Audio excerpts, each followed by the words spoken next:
How has your cultural heritage shaped your identity? Well, being a person that's not long found out that I'm a Wankamara woman, and doing it with my children, finding out who we are, it's given us an insight on how important it is to know who Indigenous group are and your connection to that land, and then making that important to other people, understanding how important it is to have that connection. I think growing up, because my mum was part of the generation that did the referendum, and my mum's also one of the people that was affected by that referendum. You know, had that have been earlier, she might have had a very different life.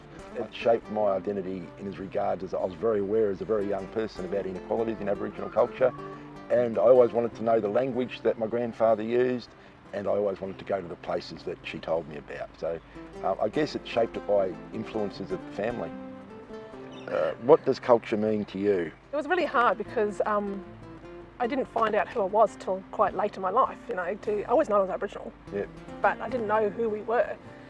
And then when I did find out, and then finding out what happened to my grandpa and my mum, and why they were the people they were, helped me understand how important it is to have connection.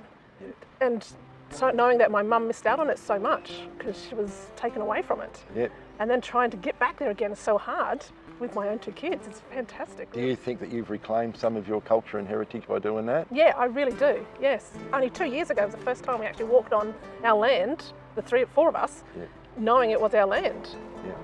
And that connection is so important. I really do believe it's important. And I wonder sometimes whether that, because I'm a bit like you, I mean, I missed out on a lot because Mum was taken away, but modern day, I think that Aboriginal culture has more respect in the general population now. And I think that the teaching of it isn't seen as an anachronistic type of old-fashioned thing now. I think that people actually do, because we understand it, we can explain it better to other people.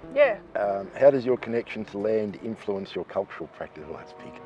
It is huge, it is. What is your connection to your land? You just said it then about how when you actually took your family back there, what do you think it meant to your kids to be on that land?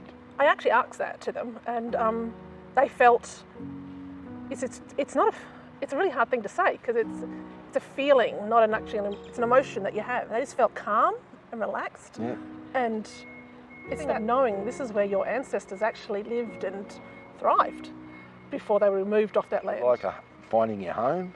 Yeah, I suppose. Yeah, it is. It is. You're just feeling comfortable. You're just getting there, and you just feel so relaxed. Sometimes when I do go down to Port Fairy or Warrnambool more directly, I sometimes stand there and I think I'm looking at what he looks at or what he looked at. And sometimes when we take the river walk here, just out the back of the college, and there's a couple of spots there where I say to people, just sort of, you know, blink your eyes off and look there and you'll see what it looked like hundreds of years ago.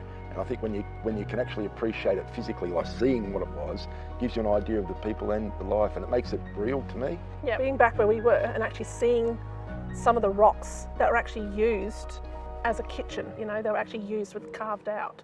And actually holes in the rock that they used to sharpen things, and places where they actually must have used to create their... Must have been lived in. Lived in and all that sort of stuff. It's amazing that it's still there. Sometimes that non-Indigenous people get the same feeling. I mean, my non-Indigenous side, when I go and see ancient, you know, buildings, and and I feel a connection to it. But I know when I stand on those bluffs around Port Fairy, he must have been here at some stage. Everyone comes here. I think that's like you're walking in the footsteps of your ancestors. That's it. That's the words. You're walking their steps. That's it. Walking their footsteps.